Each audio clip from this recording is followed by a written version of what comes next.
ಬೇಸಿಗೆ ರಜಾ ಶಿಬಿರದಿಂದ ಮಕ್ಕಳಿಗೆ ರಜೆಯ ಸದುಪಯೋಗದ ಜೊತೆಗೆ ವಿವಿಧ ವಿಷಯಗಳ ಕುರಿತು ಹೆಚ್ಚಿನ ಜ್ಞಾನ ದೊರೆಯಲಿದೆ ಎಂದು ಪಟ್ಟಣ ಪಂಚಾಯತ್ ಅಧ್ಯಕ್ಷ ನಾಗರಾಜ್ ಭಟ್ ಅಭಿಪ್ರಾಯಪಟ್ಟಿದ್ದಾರೆ. ಹೊನ್ನಾವರ ಪಟ್ಟಣದ ಲಯನ್ಸ್ ಸಭಾಭವನದಲ್ಲಿ ರಾಯಲ್ ಅಕಾಡೆಮಿ ಆಯೋಜಿಸಿದ್ದ ಬೇಸಿಗೆ ರಜಾ ಶಿಬಿರದ ಸಮಾರೋಪ ಸಮಾರಂಭದಲ್ಲಿ ಬಹುಮಾನ ವಿತರಿಸಿ ಅವರು ಮಾತನಾಡಿದರು.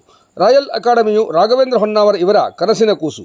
ಪ್ರತಿ ಬಾರಿಯೂ ತಾಲೂಕಿನ ಜನತೆಯ ಅನುಕೂಲಕ್ಕಾಗಿ ಇಂಥ ಶಿಬಿರ ಆಯೋಜನೆ ಜೊತೆ ಕರಾಟೆ, ಅಬಕಾಸ್ ತರಗತಿಯ ಮೂಲಕ ರಾಜ್ಯ ರಾಷ್ಟ್ರಮಟ್ಟದಲ್ಲಿ ವಿದ್ಯಾರ್ಥಿಗಳು ಸಾಧನೆ ಮಾಡುವಂತೆ ಪ್ರೇರೇಪಣೆ ನೀಡುವ ಕಾರ್ಯ ಮಾಡುತ್ತಿದ್ದಾರೆ ಎಂದರು.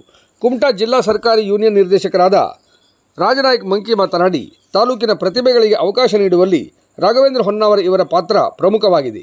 ಈಗಾಗಲೇ ಕರಾಟೆ, ಅಬಕಾಸ್ ತರಗತಿಯ ಜೊತೆ ಮುಂಬರುವ ದಿನದಲ್ಲಿ IAS, IPS ಕೌಶಲ್ಯಾಭಿವೃದ್ಧಿ ತರಬೇತಿ ನೀಡುವ ಕಾರ್ಯ ಮಾಡುವಂತೆ ಸಲಹೆ ನೀಡಿದರು.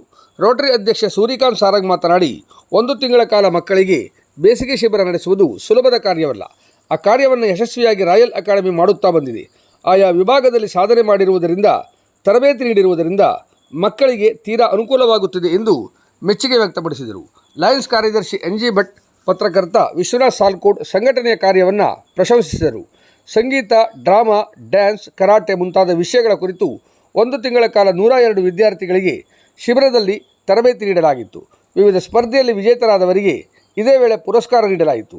ಜಿಲ್ಲಾ ಊಶು ಅಸೋಸಿಯೇಷನ್ ಅಧ್ಯಕ್ಷರಾದ ಸತ್ಯ ಜಾವಗಲ್ ಮಾತನಾಡಿ, ರಾಯಲ್ ಅಕಾಡೆಮಿ ವಿದ್ಯಾರ್ಥಿಗಳು ಕರಾಟೆ ಹಾಗೂ ಶೈಕ್ಷಣಿಕವಾಗಿ ಸಾಧನೆ ಮಾಡುತ್ತಿದ್ದಾರೆ. ಪ್ರತಿ ಬಾರಿಯೂ ಶಿಬಿರ ಆಯೋಜನೆಯ ಮೂಲಕ ಈ ಭಾಗದ ವಿದ್ಯಾರ್ಥಿಗಳಿಗೆ ತರಬೇತಿ ನೀಡುವ ಜೊತೆ ವಿವಿಧ ಬಹುಮಾನ ವಿತರಿಸಿ ಮಕ್ಕಳನ್ನು ಹುರಿದುಂಬಿಸುವ ಕಾರ್ಯ ಮಾಡುತ್ತಿದ್ದಾರೆ ಎಂದರು.